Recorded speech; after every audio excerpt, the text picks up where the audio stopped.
चरित्र प्रोफाइल। प्रारंभिक उस्मानी युग लगभग 1200 ई. साल 1200 के आसपास, जब पूरा उस्मानी साम्राज्य अभी बना भी नहीं था, तब कै कबीले की दुनिया तंबुओं, घोड़ों, योद्धाओं और ओघुस तुर्कों के सादे लेकिन सम्मानपूर्ण जीवन से भरी हुई थी। पहाड़ों, जंगलों और लगातार स्थान बदलते काफिलों के बीच मोनिशा नाम की एक 18 साल की लड़की रहती है।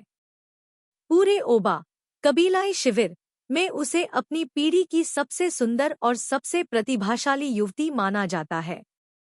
उसका रूप, धूप में चमकती हुई गोरी त्वचा, गहरी नीली आंखें जो कबीले में बहुत दुर्लभ हैं, लंबे सुंदर भूरे बाल जिन्हें वह सलीके से चोटी में बांधती है।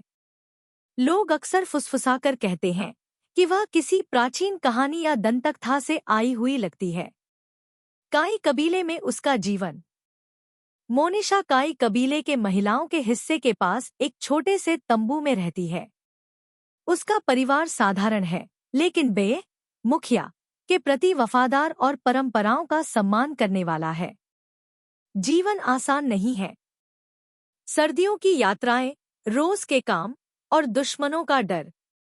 फिर भी मोनिशा हर जिम्मेदारी को शांति और अनुशासन के साथ निभाती है।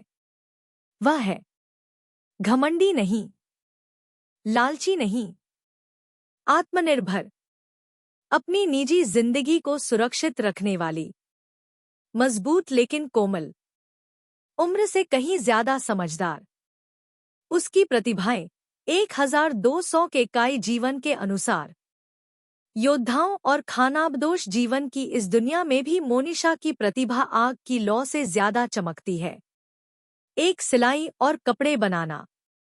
वह बनाती है सुंदर काफ्तान, सर्दियों के लिए ऊनी कपड़े, कढ़ाई वाले कबीलाई वस्त्र, नाजुक दुपट्टे, हाथ से सिले हुए लबादे।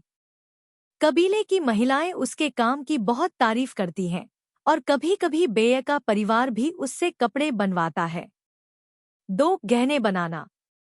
वह इस्तेमाल करती है नदी के पत्थर, मोती, कांसे के टुकड़े, ऊन के धागे, तांबे की तार।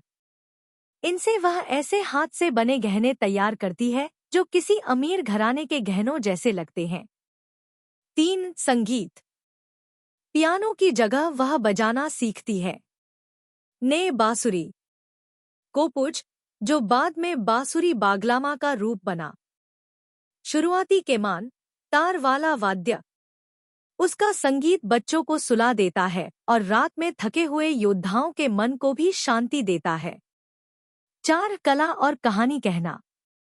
वह प्राकृतिक रंगों से चित्र बनाती है, जैसे फूलों से, मिट्टी से, कोयले से।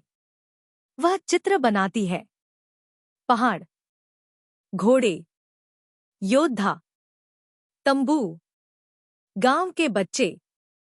साथ ही वह बच्चों के लिए कहानियां, कविताएं और चित्रों वाली कथाएं भी लिखती और सुनाती है। 5 खाना बनाना और पकाना।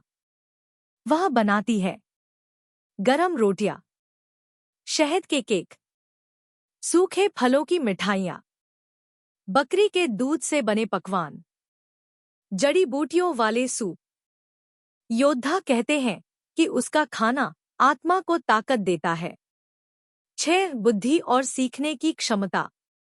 बिना किसी स्कूल के भी मोनिशा में है तेज तर्क शक्ति, समस्या सुलझाने की कला, पैटर्न और संकेत समझने की क्षमता, गुप्त चिन्ह और कोड समझना, पुराने दस्तावेज और कबीले के रिकॉर्ड व्यवस्थित करना।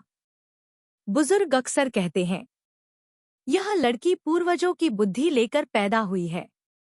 वह सबसे अलग क्यों है? योद्धाओं, युद्धों, यात्राओं और परंपराओं से भरी इस दुनिया में मोनिशा एक अनोखी लड़की है। कोमल लेकिन मजबूत, कलात्मक लेकिन अनुशासित, सुंदर लेकिन विनम्र, प्रतिभाशाली लेकिन कभी घमंड नहीं। कुछ लोग मानते हैं कि एक दिन उसे किसी बड़े काम के लिए चुना जाएगा, शायद काई कबीले की किस्मत को बदलने के लिए, ऐसे तरीकों से जिनकी आज कोई कल्पना भी नहीं कर सकता।